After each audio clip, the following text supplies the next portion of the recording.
Buen día, hermanos. Vamos a empezar esta mañana. Y estaba en este tiempo meditando sobre un aspecto muy importante que tenemos que tomar en cuenta, quizás antes de empezar un estudio, de empezar una predicación, antes de poder dedicarle un tiempo a Dios. Recuerdo que hace muchos años atrás, cuando yo era chico todavía, estamos hablando de un cuarto de siglo atrás, en el año 1986 se jugó un mundial. ¿Alguien se acuerda dónde fue? México. ¿Quién salió campeón? Ah, bien. Ahora sí tengo la atención de los hermanos. Las hermanas estaban atentas desde el inicio. Recuerdo que ese año, bueno, como cualquier muchacho disfrutó del mundial, pero para mí fue un comienzo de una vida diferente, porque fue el año en que mi mamá se dio cuenta que necesitaba lentes. Y qué feo y qué difícil es tener que vivir una vida completa con unos vidrios delante de los ojos. Yo tenía una enfermedad que era miopía. ¿Alguna vez ha estado en un micro cuando está lloviendo intensamente y se empañan los vidrios? Esa es la miopía. Así ve usted sin los lentes. Y hace casi 2 años, 1 año y 8 meses, gracias a Dios tuve la oportunidad de hacerme operar de la vista. Y fue impresionante. Ese momento fueron segundos de la operación. Todo sucede muy rápido. En realidad, en lo que se demora es en la preparación que tiene el doctor con el paciente y todo el protocolo que tiene que seguir para tener una seguridad de que no vayan a cometer un error. Entonces, estoy echado en la camilla y el doctor me dice, obviamente estoy mirando para arriba, y me dice, mire la luz. Y bueno, ya les dije que como tenía miopía, lo único que veía era lo bien borroso, pero era una lucecita verde, casi que ni la podía ver. No se mueva, no trate de no mover los ojos para los lados. Y fueron, no recuerdo cuál de los ojos fue primero, y fueron segundos que el láser comenzó a hacer el trabajo. Y quemó la piel del ojo. Y cuando terminó de hacer todo ese proceso, yo veía una luz perfectamente bien. Verde, que era un pequeño puntito y era un láser. Dice las Escrituras en 1 Corintios 13 acerca del amor, que ahora vemos como por espejo, oscuramente, quizás no comprendiendo muy bien el ministerio, quizás no comprendiendo muy bien lo que Dios tiene planificado y planeado para nosotros. Pero vendrá un momento en que veremos claramente. Y me hizo recuerdo a ese momento de mi operación donde de ser un dependiente de los lentes, los dejé a un lado. Y uno comienza una vida magnífica. Yo no podía salir a la calle en un día lluvioso y tenía que decidir o guardar mis lentes para que no se mojen y no tenga que estar limpiándolos después buscando un paño donde no me vaya a dejar pelusas o algún tipo de cosa, o que se mojen o guardarlo. Y recuerdo aquella primera lluvia después de la operación. Y fue espectacular, porque fue como una bendición de Dios, de no tener que tomar esa decisión de depender de o guardar los lentes o tener que limpiarlos después. Y fue lindo sentir la lluvia en el rostro y fue lindo sentir las gotas caer. Y es así como vienen las bendiciones de Dios y es así como Dios quiere hablarnos en esta mañana. Y para eso vamos a orar. Y es lo que yo les decía a un inicio. No podemos empezar un estudio, no podemos empezar una predicación, no podemos empezar nada que tenga que ver con nuestra vida espiritual si primero no le pedimos a Dios sabiduría si primero no le pedimos a Dios que abra nuestro entendimiento y que podamos comprender? Voy a pedirle que agachemos nuestra cabeza. Amadísimo Dios, gracias por este día más de vida, Señor. Gracias porque no solo nos diste la vida, sino nos diste la oportunidad de venir aquí, a este tu santo templo, a alabarte, a adorarte y a poder aprender de ti, Señor. Gracias por esa oportunidad, gracias por ese amor tan grande que tú nos has dado, Señor. En esta mañana queremos entregar este momento, Señor, en tus manos. Queremos pedirte que seas tú dándonos sabiduría, que seas tú dándonos entendimiento, Señor, para que podamos discernir tu palabra. Padre, queremos entregarte este momento a ti y queremos pedirte que tú nos hables claramente, Señor, que cualquier cosa que esté perturbando en este momento nuestra mente, lo dejemos a un lado, lo dejemos afuera de la iglesia. Que lo más importante sea lo que tenemos que escuchar hoy, Señor, lo que tú tienes para decirnos hoy. Te pido que me uses como un instrumento de tu palabra, Señor, y que tú seas el que nos hable esta mañana. Te lo pedimos en nombre del Señor Jesucristo. Amén.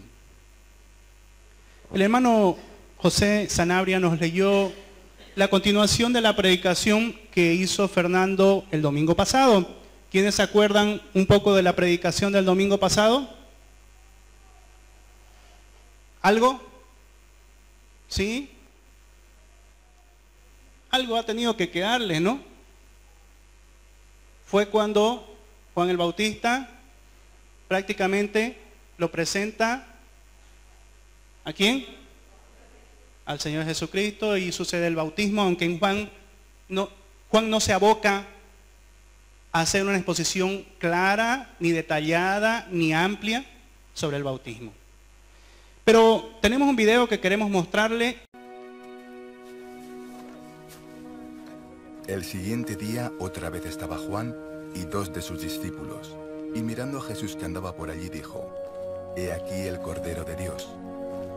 Le oyeron hablar los 2 discípulos y siguieron a Jesús. Y volviéndose Jesús y viendo que le seguían, les dijo: «¿Qué buscáis?». Ellos le dijeron: «Rabí», que traducido es maestro. «¿Dónde moras?». Les dijo: «Venid y ved». Fueron y vieron dónde moraba, y se quedaron con él aquel día, porque era como la hora 10. Andrés, hermano de Simón Pedro, era uno de los 2 que habían oído a Juan y habían seguido a Jesús. Este halló primero a su hermano Simón y le dijo: «Hemos hallado al Mesías», que traducido es el Cristo. Y le trajo a Jesús, y mirándole Jesús dijo: «Tú eres Simón, hijo de Jonás. Tú serás llamado Cefas», que quiere decir Pedro.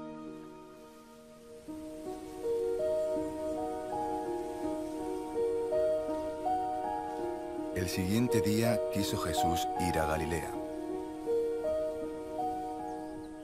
Y halló a Felipe, y le dijo: «Sígueme». Y Felipe era de Betsaida, la ciudad de Andrés y Pedro. Felipe halló a Natanael y le dijo: «Hemos hallado a aquel de quien escribió Moisés en la ley, así como los profetas, a Jesús, el hijo de José, de Nazaret». Natanael le dijo: «¿De Nazaret puede salir algo de bueno?». Le dijo Felipe: «Ven y ve».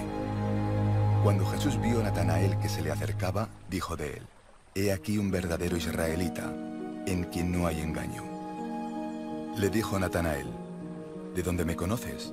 Respondió Jesús y le dijo: «Antes que Felipe te llamara, cuando estabas debajo de la higuera, te vi». Respondió Natanael y le dijo: «Rabí, tú eres el Hijo de Dios, tú eres el Rey de Israel».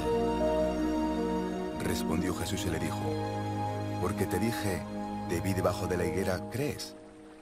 Cosas mayores que estas verás». Y le dijo: de cierto os digo, de aquí adelante veréis el cielo abierto, y a los ángeles de Dios que suben y descienden sobre el Hijo del Hombre».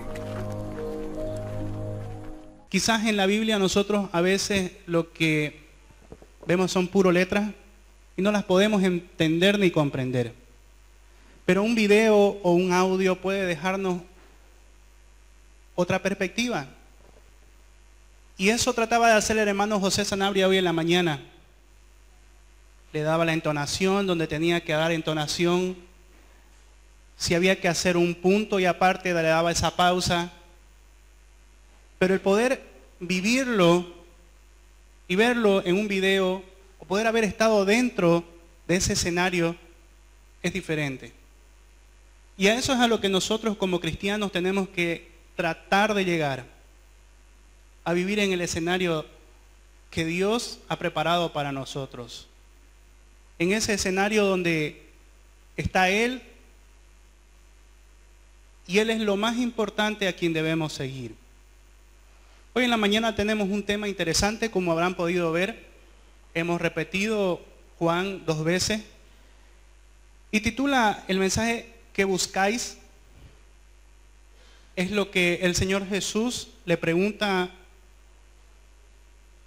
a 2 futuros discípulos en el versículo 38.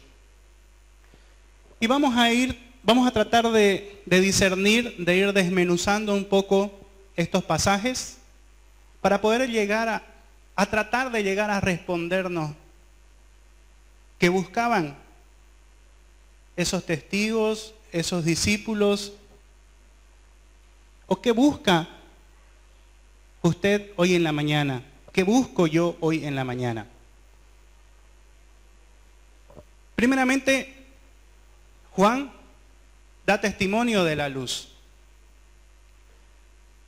Al inicio del pasaje, en el versículo 35, dice: el siguiente día otra vez estaba Juan y 2 de sus discípulos, y mirando a Jesús que andaba por allí, dijo: miren lo importante que es el que alguien que estaba viniendo a preparar el camino para el Señor Jesucristo haya estado tan pendiente de su actuar, tan pendiente de ese momento en el que el Señor Jesús estaba simplemente pasando por ahí. Anteriormente, en el domingo pasado, cuando Fernando predicó, el Señor Jesucristo fue hasta donde Juan para ser bautizado por Juan. Pero en esta oportunidad es diferente. Jesús estaba pasando por allí. Quizás estaba de ida a otro pueblo, según lo que dice el relato, pero no lo sabemos. Lo que sí sabemos es que, pese a que Juan estaba haciendo su ministerio, nunca perdió de vista al Rey de Reyes, al Señor de Señores. Y esto es algo de lo que tenemos que aprender. Poner los ojos en Jesús y mantener la mirada fija en Él. Cuando nosotros nos hemos convertido y hemos sido salvos, nuestra vida cambia, da un vuelco, da un giro completo. Y la base que debemos sentar para nuestra vida espiritual es precisamente esa. Es poner una meta donde esté el Señor Jesucristo siempre, y que nuestro caminar día a día sea llegar a esa meta con los ojos puestos en Jesús. Y sin tener que sacarlos por los problemas cotidianos, sin tener que sacarlos por el día a día y el trabajo, sin tener que tomar una decisión que esté fuera de ese objetivo que nos hemos trazado al ser cristiano.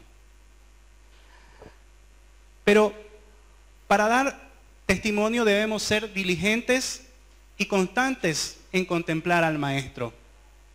Y esto también nos lo demuestra Juan. Porque si Juan haya estado en otras cosas sin hacer su ministerio de preparar el camino para el Señor Jesucristo, no hubiera sido diligente con sus discípulos de Juan. Porque Juan también tuvo discípulos a un inicio. Él vino a preparar el camino para el Señor Jesucristo. Y tampoco hubiera sido constante. Quizás lo encontraba solo los domingos, pero no. Aquí dice que fue al día siguiente. En el caminar diario, en el vivir diario, tenemos que ser constantes.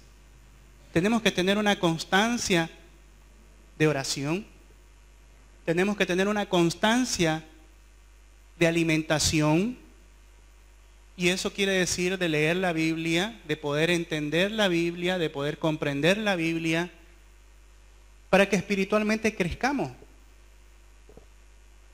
Ahora, en el versículo 29, voy a volver a leer estos primeros 3 versículos, o 2.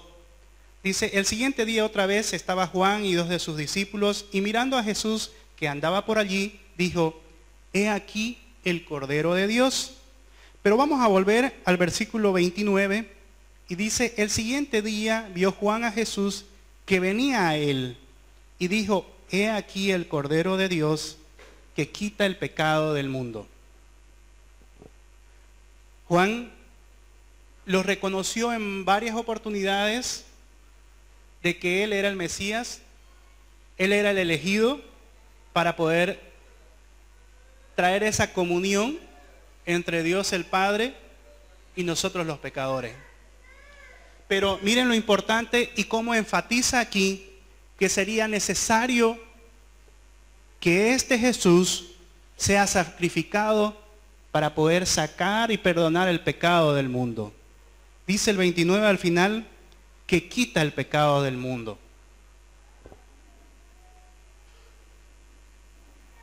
Otro ejemplo claro fue Pablo, donde da testimonio también de algo similar. Y quiero que vayamos a 1 Corintios, por favor.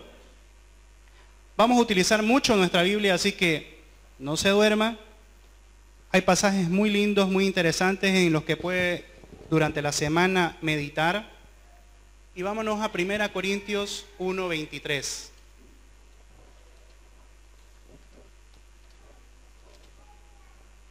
Dice así.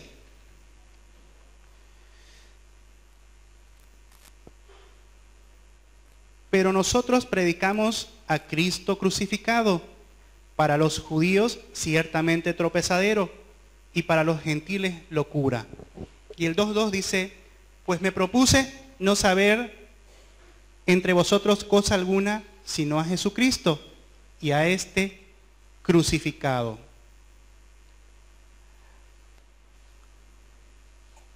Juan da el primer ejemplo en este momento donde nos incita y nos determina de que tenemos que tener los ojos puestos en Jesús. Y que tenemos que ser cristocéntricos en nuestra manera de vivir cristiana. Y Pablo lo confirma, diciendo de que eso es lo más importante. No hay nada que sea más importante, sino en el diario vivir, en el andar diario que tenemos que tener con Jesús. Continuando con la lectura de nuestro pasaje principal, dice, le oyeron hablar los 2 discípulos a Juan y siguieron a Jesús. Miren lo importante estos verbos. Oyen a Juan, pero ¿a quién siguen? A Jesús. Quiero que hagamos un paréntesis en la predicación y se ponga a pensar en aquellas personas, en aquellas religiones, en aquellos lugares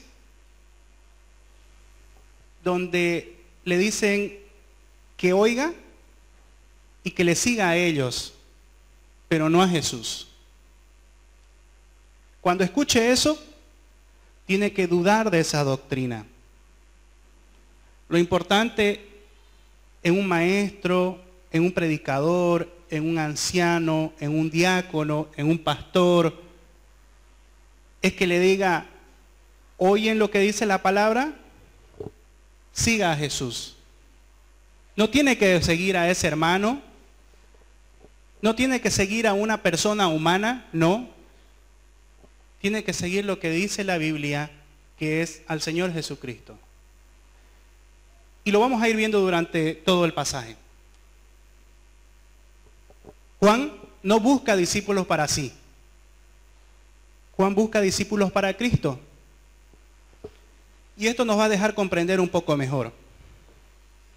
Ahí estoy yo, como pecador. Ahí está el discípulo, o los dos discípulos, a los que Juan estaba enseñando. Pero Juan le dice, enfóquense en Jesús. Para el crecimiento espiritual, ahí yo como pecador, tengo que buscar a una persona que me pueda enseñar, a una persona que me pueda discipular, a una persona que pueda hacer que yo entienda lo que Dios quiere para mi vida. Y una vez esa persona ha hecho su trabajo, esa persona tiene que salir de ese lugar. Y mi relación tiene que quedar directamente con el Señor Jesucristo. Si sucede algo diferente a ese escenario, es una doctrina de la que hay que dudar. Es una enseñanza de la que hay que dudar. Yo no puedo poner los ojos, no puedo poner mi meta en alguien terrenal. Tengo que poner mi meta, mis ojos, mi aprendizaje, mi conocimiento, todo basado en el Señor Jesucristo. Entonces, el Señor Jesucristo le dice en el versículo 38, y volviendo Jesús y viendo que le seguían, les dijo, ¿qué buscáis? ¿Qué piensan que buscaban? Participemos aquí. ¿Alguien tiene una idea de qué pensaban que buscaban? Para comenzar, vemos un aspecto importante.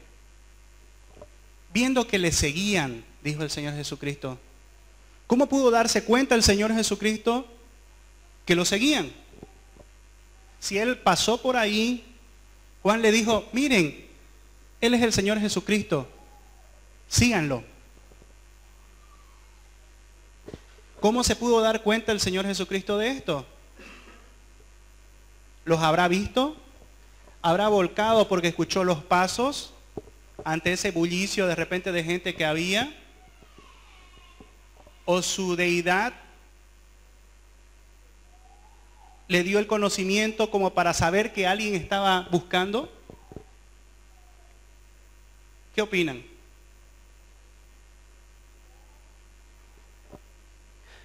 Otra cosa importante, el Señor Jesucristo no pregunta ¿a quién buscáis? Sino ¿qué buscáis? Cambia el panorama, ¿no? Si preguntamos a quién, es una persona.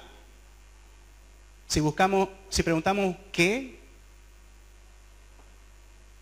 es algo que estamos buscando, pero no una persona, quizás no un lugar, sí una cosa. Pero ¿qué cosa estábamos buscando? ¿Qué cosa estaban buscando los discípulos? Vámonos a Colosenses 3, 1 al 3. Y dice así, si pues habéis resucitado con Cristo, buscad las cosas de arriba, donde está Cristo sentado a la diestra de Dios.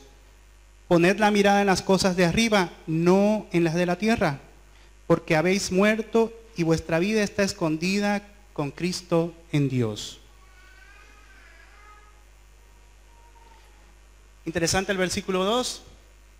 Poned la mirada en las cosas de arriba, no en las de la tierra. ¿Qué buscaban estos discípulos? Otra cosa importante y que aquí no lo señala es que cuando se establece una comunión, y esto quiere decir, los discípulos de Juan dieron el primer paso, fueron tras de Jesús. Y el Señor Jesucristo, como Dios Hijo, se dio cuenta que alguien lo estaba buscando. Y cuando alguien está buscando al Señor Jesucristo, siempre Él va a tomar la iniciativa y va a iniciar el diálogo. Y les preguntó, ¿qué buscáis? ¿Alguien se acuerda de memoria del Apocalipsis 3:20?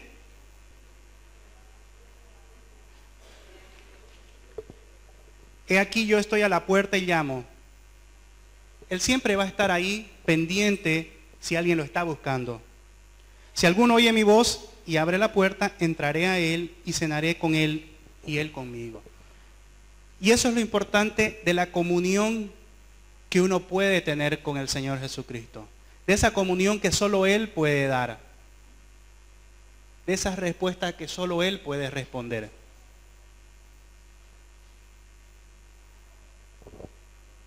Ellos le dijeron rabí, que traducido es maestro, ¿dónde moras?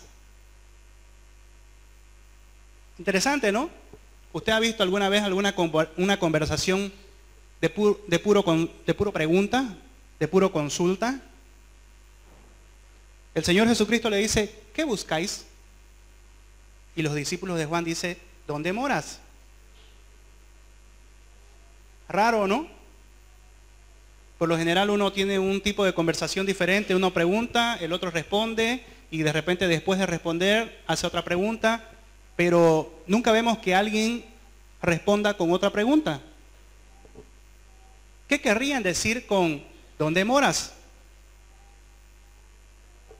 Y es que ellos estaban necesitados de poder conversar con Él, de poder saber más de aquello que solamente les había enseñado su anterior maestro, su anterior,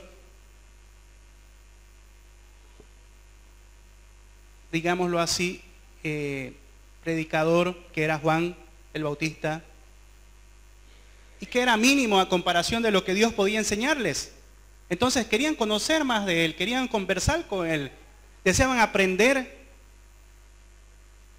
y además querían que lo invite para poder pasar tiempo de comunión con Él, de poder, como decía Apocalipsis 3:20, cenar con Él, poder tener un tipo de relación diferente con Él. ¿Se ha puesto a pensar de repente usted en ese momento? Cuando ya seguramente estos pasajes lo ha debido ver con anterioridad. ¿Se ha puesto a pensar cómo hubiera actuado usted? ¿Cómo hubiera sentido ese gozo de poder saber que aquí estaba el Señor Jesucristo, estaba pasando al frente de usted y que le dijeron, Él es el Señor Jesucristo? Y usted lo siguió con esa emoción, con esa ilusión de poder saber más de Él, con esas ganas de poder quedarse con Él todo el tiempo posible, de poder ir a conocer dónde vivía Él, de poder cenar con Él y que mientras cenaba podía seguir conversando con Él y no quería que el tiempo termine y poder aprovechar hasta el último segundo del día. ¿Qué les responde el Señor Jesucristo? Les dijo, venid y ved. Fueron y vieron dónde moraba y se quedaron con Él aquel día porque era como la hora 10:00.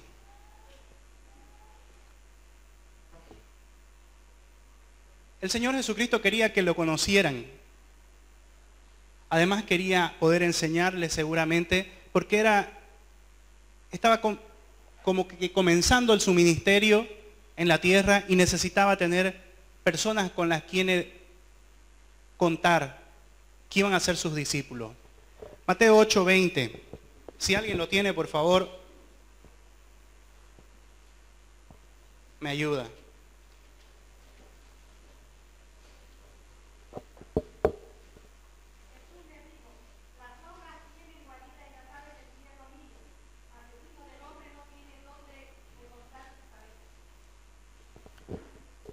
Gracias. El Hijo del Hombre no tiene dónde recostar su cabeza. ¿Qué podemos pensar con esto?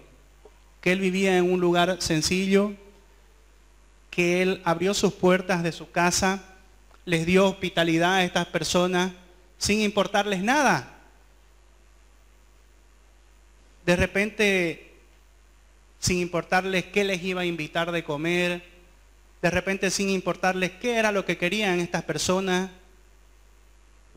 Nada, simplemente les mostró y se mostró tal cual Él era.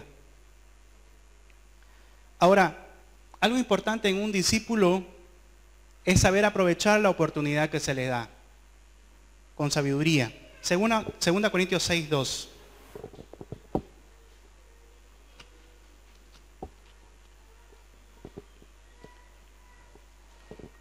Porque dice, en tiempo aceptable te he oído, y en día de salvación te he socorrido. He aquí ahora el tiempo aceptable, he aquí ahora el día de salvación. Ese era el día que esos dos discípulos, que uno era Andrés y el otro no se dice quién era, pero se supone que era el escritor del libro de Juan, Juan el hijo de Zebedeo. Entonces, es muy importante saber aprovechar esas oportunidades, tener esa sabiduría, esa muestra de sabiduría de poder discernir cuando espiritualmente usted necesita recibir la palabra de Dios. El tiempo es ahora, no hay un después. Y ahora, a continuación, el pasaje nos informa de quiénes fueron sus primeros discípulos y cómo se fueron haciendo los primeros discípulos. Dios usa métodos diferentes con cada uno de nosotros y con cada uno de ustedes aquí, hoy en la mañana, seguramente que Dios usó un método diferente para que usted lo conozca, para que pueda tener una relación íntima con Él, para que usted pueda ser salvo primeramente y luego tener esa meta de poder crecer espiritualmente. Andrés y Juan el que escribió el libro de Juan, fueron dirigidos por Juan el Bautista. Les dijo, le oyeron, como decía el versículo 37, oyeron y siguieron. Oyeron a Juan el Bautista y siguieron al Señor Jesucristo. Ese era el trabajo de Juan, preparar el camino. Pedro fue conducido por su hermano Andrés. Dice, Andrés, hermano de Simón Pedro, era uno de los que había oído a Juan y había seguido a Jesús. Este halló primero a su hermano Simón y le dijo, hemos hallado al Mesías. ¿Por cuántos años estuvieron esperando al Mesías? ¿Saben desde cuándo estuvieron esperando al Mesías?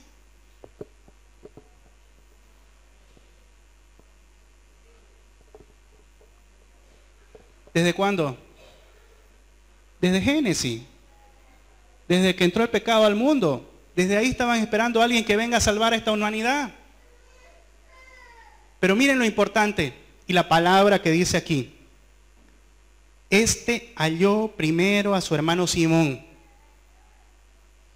Es importante de que Andrés buscó a alguien.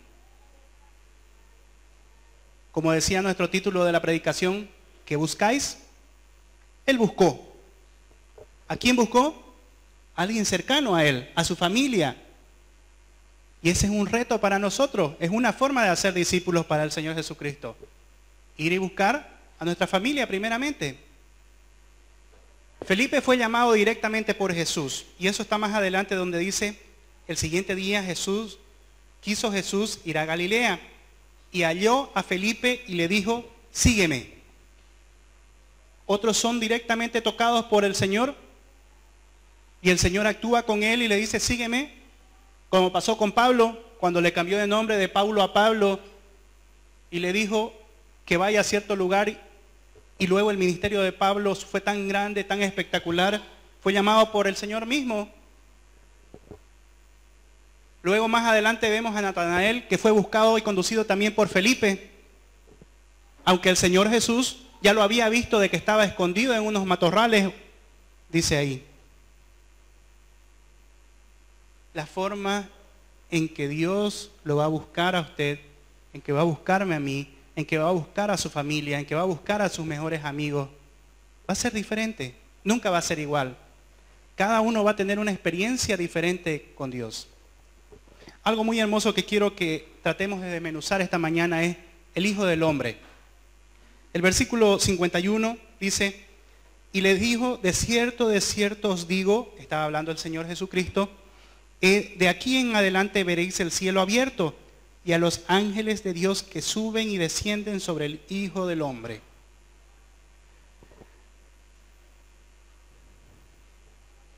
¿Quién me ayuda, por favor, con los versículos? Vamos a tener muchos versículos, así que vamos buscándolo. Daniel 7:13.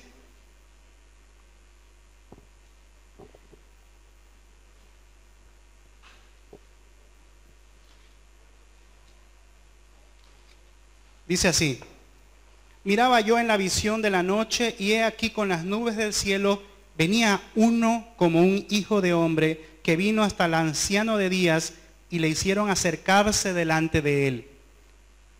Entonces, vino en las nubes del cielo. Mateo 26.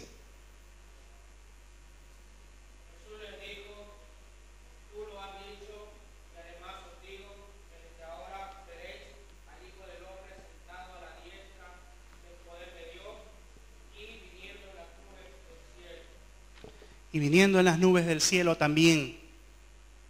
Ahora, ¿pero por qué decía esto? Génesis 28, 12 y 13 dice: y soñó, está hablando de Jacob, para los que no se acuerdan de esa parte de la Biblia, y soñó Jacob, y he aquí una escalera que estaba apoyada en tierra, y su extremo tocaba en el cielo, y aquí ángeles de Dios que subían y descendían por ella. Y aquí Jehová estaba en lo alto de ella, el cual dijo: yo soy Jehová, el Dios de Abraham, tu padre, y el Dios de Isaac. La tierra en que estás acostado te la daré a ti y a tu descendencia. Ahora, miren de interesante esta comparación de estos dos versículos. Juan 1:51 dice: de aquí adelante veráis el cielo abierto y a los ángeles de Dios que suben y descienden sobre el Hijo del Hombre. El Hijo del Hombre era el mismo Señor Jesucristo. Y el versículo 13 de Génesis 28 dice: y he aquí Jehová estaba en lo alto de ella, el cual dijo: yo soy Jehová. Claramente nos habla de un mediador, de un reconciliador. Los ángeles de Dios que suben y descienden sobre el Hijo del Hombre. Estaba la escalera, los ángeles subían y bajaban, pero Dios estaba allá arriba, intocable, sin que nadie pudiera llegar a Él. Ahora vino el Hijo del Hombre, que era el que iba a funcionar de escalera y que iba a ser que desde la tierra hasta el cielo, el mediador, el reconciliador con el Padre. Dios estaba reconciliando consigo al mundo, no tomándole en cuenta sus pecados. Qué lindo, ¿no? Poder saber de que Dios en ese momento había pensado hasta en el más mínimo detalle. Y qué grande amor que nos tuvo al enviar a su Hijo unigénito. 1 Timoteo 2:5, ¿alguien lo tiene? Un solo mediador entre Dios y los hombres. Ese era el Hijo del Hombre. Romanos 9:5, Dios sobre todas las cosas. Y vino en carne, vino según la carne, vino Cristo, el cual es Dios. Y Lucas 19:10 dice así: porque el Hijo del Hombre vino a buscar y a salvar lo que se había perdido. Ese fue el propósito del Señor Jesucristo. Ya desde un principio, desde Génesis, estaba planificado que alguien venga a reconciliar, de que alguien sea un mediador, de que alguien se vuelva humano y pueda, a la vez de serse humano, ser Dios, y pueda reconciliar con eso tan inalcanzable que era Dios Padre. Y este mediador, nuestro Señor Jesucristo, tuvo compasión y dijo: yo voy a ir, yo lo voy a hacer. Quiero terminar con algo breve. Este capítulo de Juan realmente nos ha dejado mucha, pero mucha enseñanza. Si vemos las anteriores dos predicaciones del hermano Fermín, de Fernando, tenemos 10 formas de cómo nombra al Señor Jesucristo este pasaje. El Verbo, en el versículo 1, Dios, en el versículo 1, Creador, en el versículo 3, Luz, en el versículo 7, Unigénito, en el versículo 18, Cordero de Dios, en el versículo 29 y 36, Hijo de Dios, en el 34 y 39, Mesías, en el versículo 41, Rey de Israel, en el versículo 49, Hijo del Hombre, en el versículo 51. Qué hermoso poder entender de diferentes maneras esa deidad de Dios, esa capacidad que tiene Dios de ser todas esas cosas y aún más para ser su Dios. Por tema de tiempo no lo vamos a ver, pero yo tenía preparado varias cosas más, solo para que nos vayamos con la idea final y como resumen. Me pareció interesante, luego de haber hecho el estudio, de ir a la etimología de la palabra. ¿Saben qué quiere decir eso? Al origen de la palabra buscar. Dice, quizás, y lo saqué de la Real Academia Española, voz de origen celta y está del indoeuropeo busco, que quiere decir conquistar, ganar. Y dice que lo comparemos con el celta boudi, que es ganancia o victoria, o con el irlandés antiguo que es buaid, victoria, y de Gales, ganancia. ¿Qué es buscar? ¿Qué busca? ¿Cuál es la victoria que desea tener? ¿Cuál es la ganancia que quiere tener esta mañana? ¿Qué quiere ganar? ¿Quiere ganar dinero? ¿Quiere ganar riqueza, fama? Mi predicación tenía 3 o 4 láminas más para ver estos aspectos precisamente, pero por tiempo lo vamos a dejar ahí. ¿Qué busca esta mañana? ¿Qué quiere que su vida gane? ¿Perdón? ¿Salvación? ¿Vida eterna? ¿O quiere cosas pasajeras que las va a vivir aquí en la tierra? Las desea aquí, pero no las va a poder llevar a ningún otro lado. ¿Cuál va a ser su ganancia? Incline su cabeza. Amadísimo Dios, gracias, Padre. Gracias por ese amor que no se puede comparar con nada, que no podemos saber cuán infinito es, dónde comienza y dónde termina. Gracias porque tú personalmente viniste a salvarnos. Gracias por salvarme, gracias por redimirme y gracias por hacerme tu hijo. Quiero pedirte en esta mañana que tú me bendigas mi familia, que podamos llegar sanos hasta nuestro hogar cada uno de nosotros. Amamos cada cosa que haces por nosotros y te pedimos que seas tú bendiciéndonos en esta próxima semana, en cada cosa que tengamos que hacer. En nombre del Señor Jesucristo. Amén. Muchas gracias, hermano.